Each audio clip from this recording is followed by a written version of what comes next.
Olá, amados, tudo bem com vocês?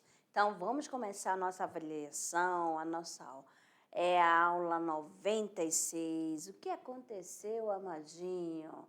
Bem, amado, então preste atenção. Ou você faltou a primeira aula, ou seja, a primeira prova, ou a segunda para estar fazendo esta recuperação. Então, serão o quê? Os mesmos conteúdos, tá certo? Pegamos dois conteúdos da literatura, o barroco no Brasil, o arcadismo no Brasil, e três relacionados à parte gramatical. Então, vamos lá então fazer a nossa revisão. Aula 96.1, nós temos aqui o barroco no Brasil, arcadismo no Brasil, regência nominal verbal, crase e funções da linguagem. Então, barroco você já sabe, né? Quando fala de barroco, você vai lembrar do exagero. Exatamente. Vai ter a presença das figuras de linguagem. Quais são as figuras mais frequentes no barroco? Lá, quando pegar algum texto, que aí você, isso daqui é barroco, uma poesia barroca, porque vai ter lá marcando a questão da antítese, das oposições, né? Das contradições, o certo, o errado. Vamos, antítese, lembra lá das figuras, né? Céu, inferno, né? E sempre esse corpo e alma, sempre assim. Mas o que está acontecendo, né, no mundo, né? Apogeu do absolutismo e da contrarreforma, fim das grandes navegações. E no Brasil, a Bahia como centro econômico político, em virtude do ciclo da cana-de-açúcar e a exploração institucionalizada. Então, o período do barroco é de 1601 a 1768. Qual foi, né, a publicação que marcou o início? Em qual ano? Em 1600, vou voltando aqui, que eu não selecionei a canetinha, né? Em 1601, com o poema épico Prosopopeia de Bento Teixeira. Esse aqui que deu início ao barroco no Brasil. Mas quem que se destacaram, né? Gregório de Mato, conhecido como Boca do Inferno. E a sua poética se divide em três: a poesia lírica, o pecado, arrependimento diante de Deus perdoado, e a poesia lírica, né? Amorosa, carpe diem, certa atitude reflexivo, filosófica, e a poesia satírica, né? Críticas à sociedade de sua época, que às vezes ele não gostava muito do que o povo que estava no comando fazia, não, beleza? E ele colocava a boca no trombone. Padre Antônio Vieira, né? Tinha sua oratória sacra conceptista, privilegiou grandes questões político-sociais e escreveu mais de 200 sermões. E nós temos outros autores: Bento Teixeira, Manuel Botelho de Oliveira, Sebastião da Rocha Pita. Então, aqui, né, Padre Antônio Vieira e Gregório de Matos, que se destacaram no barroco brasileiro. Então, nós temos duas correntes no barroco, né? O cultismo, que é o gongorismo, olha só as características: é o predomínio da poesia, né? Mais relacionada à forma, atitude sensorial, apelos aos sentidos das imagens, jogo de palavra, rebuscamento formal, uso exagerado de figuras de linguagem, antítese, paradoxos, hipérboles e metáforas. Agora, o conceptismo é o quevedismo, né? Predomínio na prosa, mais relacionado ao conteúdo, atitude intelectual, né? Apelo a raciocínios aos conceitos, jogo de ideias, retórica aprimorada, jogo intelectual de paradoxos e sutilezas lógicas. Saindo do barroco, vamos para o arcadismo no Brasil, também conhecido como neoclassicismo, tá bom? Esta imagem aqui, para você fixar. Por que essa imagem de campo, né? Essa assim com a natureza? Porque tem tudo a ver ao ambiente arcadista, exatamente. Que ele era a fuga da cidade para viver uma vida simples no campo, o contato com a natureza. Aqui os autores eram chamados assim de pastores, eles assinavam a sua obra com outros nomes, certinho? Então, vamos lá. O que acontecia no mundo? Século XVII, o século das luzes. Aí vem o quê? O iluminismo. No Brasil, a expulsão dos jesuítas, em 1759. Ciclo da mineração, Minas Gerais como centro econômico e político. e a Inconfidência Mineira, de 1789. Temos aqui também mais, né, características. Nós temos o racionalismo, que é a superação dos conflitos espirituais do período barroco. Tem a questão também da retomada dos valores clássicos, né, o belo, o bem, a verdade, a perfeição. O pastoralismo, né, a utilização de pseudônimos pastoris. Valorização das convenções clássicas da mitologia greco-romana, que é locus amoenos, né, opção pelo bucolismo, pela vida em contato com a natureza e no campo. E nós temos também áurea mediocritas, né, exaltação da vida, simples, honrada, equilibrada e harmônica. E nutilia truncar, que é a simplicidade estilística, clareza e equilíbrio, que é a reação contra os excessos formais do barroco. É a oposição do barroco aqui, o arcadismo, quando o barroco era o exagero, e aqui, no arcadismo, a simplicidade. Homem conflito no barroco, e no arcadismo, o homem mantém o equilíbrio. Então, nós temos aqui Manuel Maria Barbosa do Bucage, que é a maior figura do arcadismo, né? Então, na Nova Arcádia, em pseudônimo Eumano Sardino. Que mais? Musa é a Marília, é o cenário campestre povoado de deuses, predomina locus amoenos. A poesia satírica de Borges tem força demolidora, a linguagem é vulgar e os versos são, em sua maioria, redondilhas. Pronto, já foi a literatura.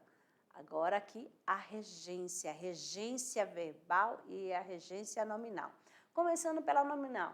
Quando você fala do nome, olha só, nominal, você vai olhar para o nome. E na parte da sintaxe, você vai lembrar que o nome aqui, ó, será representado, ó, substantivo, adjetivo e advérbio, tá bom? Então, por quê? Esse nome ele vai pedir um complemento.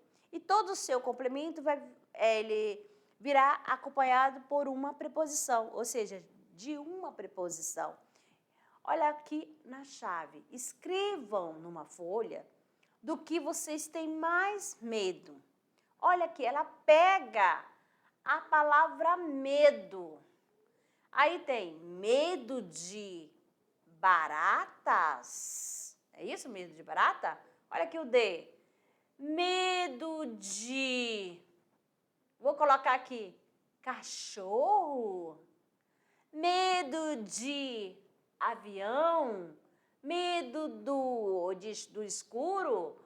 Aí, lá no finalzinho, medo de complementos nominais. Por que ela termina com complemento nominal? Porque esse daqui, ó, esse de barata, de avião, de cachorro, de complemento nominal, de complementos nominais, ó, completa o sentido do nome, tá bom? E a palavra medo é o quê?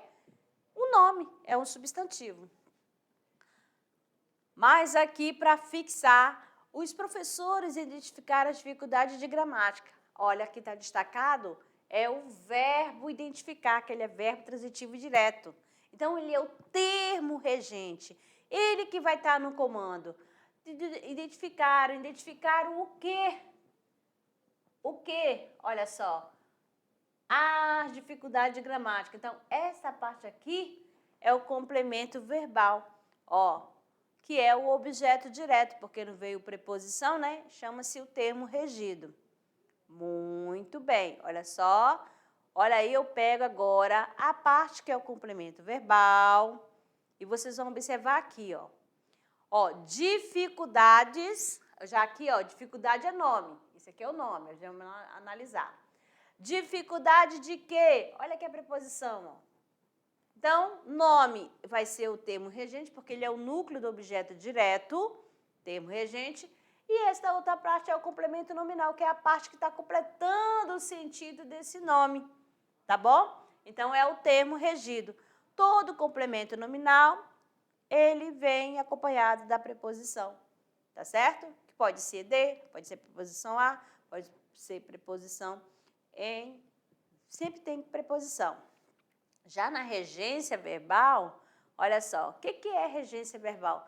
É a relação de dependência ou de subordinação entre o verbo e os termos, né, que os complementam, né, que são objeto direto, objeto indireto, ou que caracterizam, que vai ser a parte do adjunto adverbiais.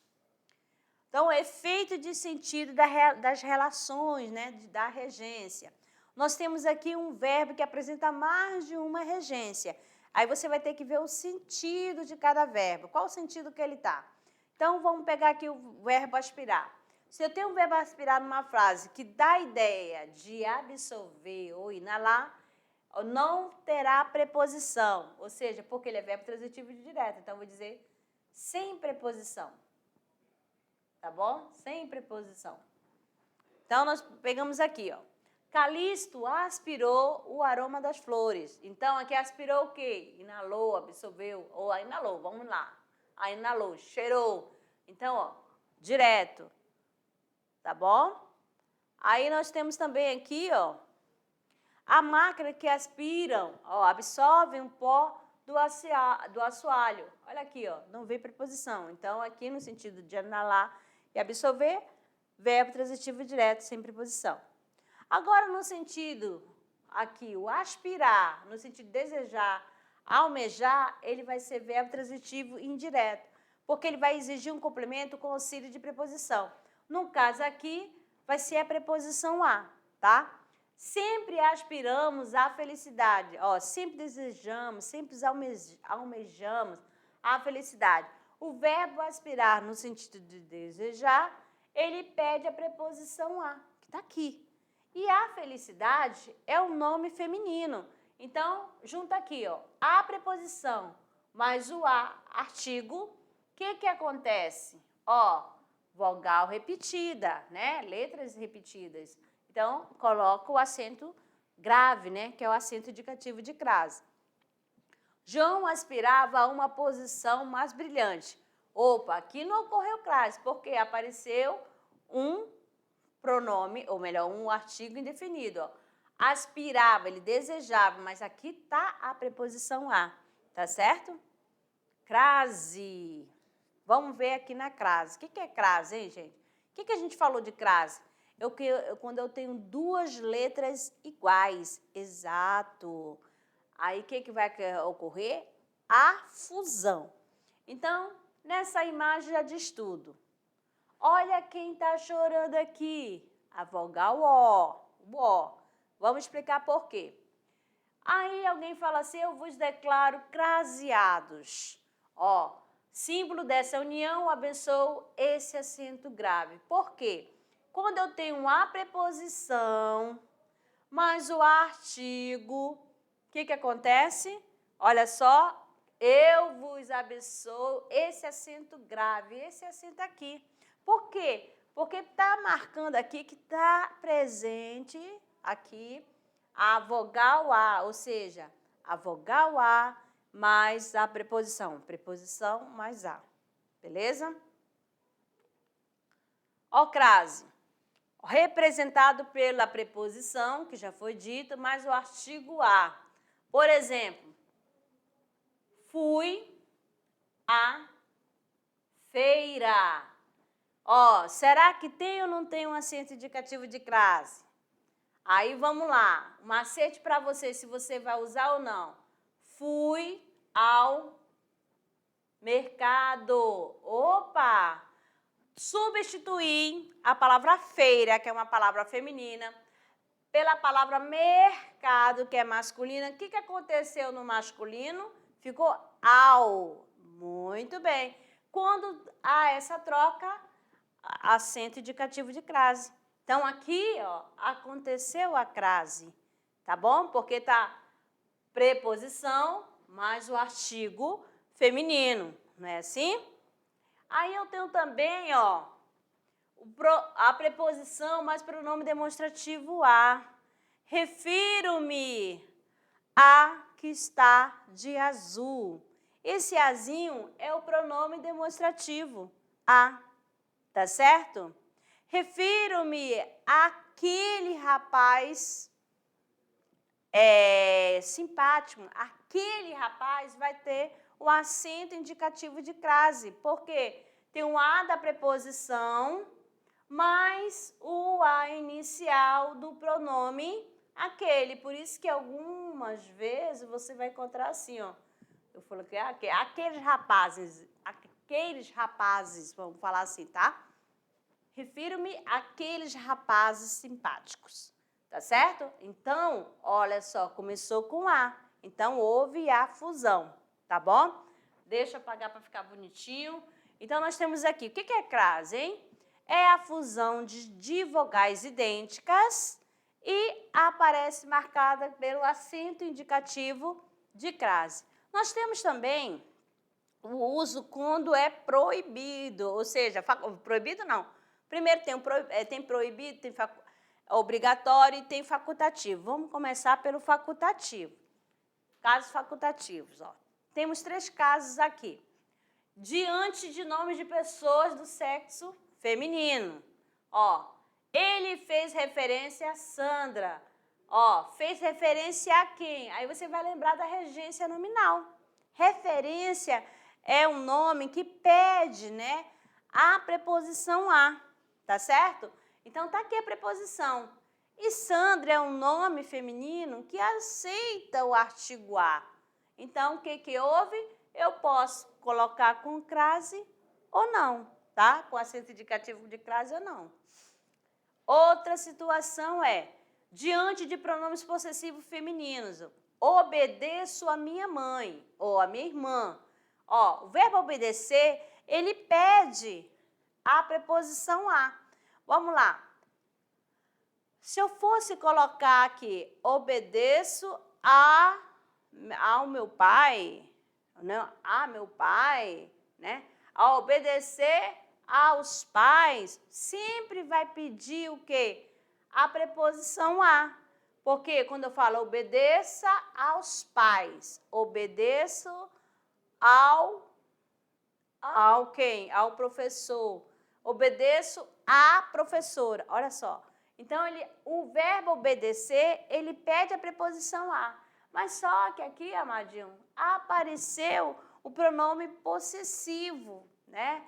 Esse é aqui o possessivo. Então, pode aparecer sem um acento indicativo de crase, porque aqui só vai estar a preposição, ou pode aparecer com um acento, né, da crase. Depois da preposição até, né? Fomos até a feira, pode vir sem crase ou com crase. Aí o verbo ir, que esse daqui é o verbo ir, ele pede a preposição a, tá?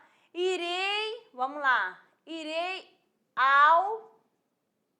Opa! Deixa eu colocar aqui, amado, deixa eu apagar para ficar bonitinho, depois eu escrevo de novo, peraí. Irei ao cinema. Olha só, aqui é o verbo ir, tá certo? Aqui tem a preposição a, mas a palavra cinema, ó, é um ó aqui, tá certo? Mas se eu fosse assim, irei até a sua casa. Então, ó, até a sua casa. Aí, ó, apareceu aqui a preposição e o a, e não pode estar com crase ou não. Vamos lá, mais outro. Agora o caso que é proibido, né? O uso da crase. Nós temos aqui, diante do verbo infinitivo, quando é o verbo infinitivo, terminação em R, né? João começou a falar, a andar, tá certo? Antes de pronomes, antes de a, mais a palavra no plural, antes de um e uma, né? Artigo indefinido, antes de palavra masculina, e entre palavras repetidas são proibido o uso da crase. Agora, as funções da linguagem aqui, sempre ligadas aos 3 elementos da comunicação, tá certo?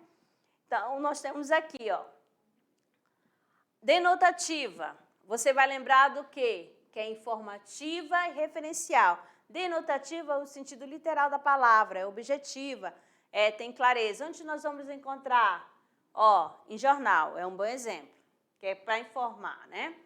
Conotativa é aquela apelativa, né? Qual o objetivo da função conotativa? Convencer, ordem, pedido, propaganda, texto publicitário. A emotiva é expressiva, onde você vai dar ênfase na subjetividade, ou seja, no eu, tá? Bom exemplo, música.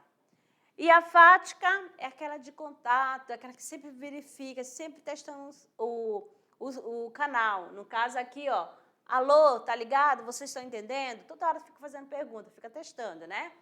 E a metalinguística é a autoexplicativa. Você pega um poema que está falando do próprio poema, a pintura falando da própria pintura, a palavra falando da própria palavra, nada melhor do que o dicionário. Temos também a poética, já está relacionada diretamente à estética, à estrutura do poema, aos sons, às rimas. Belezinha? Então, amados, ficamos por aqui com a nossa revisão. E agradeço a todos, tá bom? E até o próximo ano. Vai!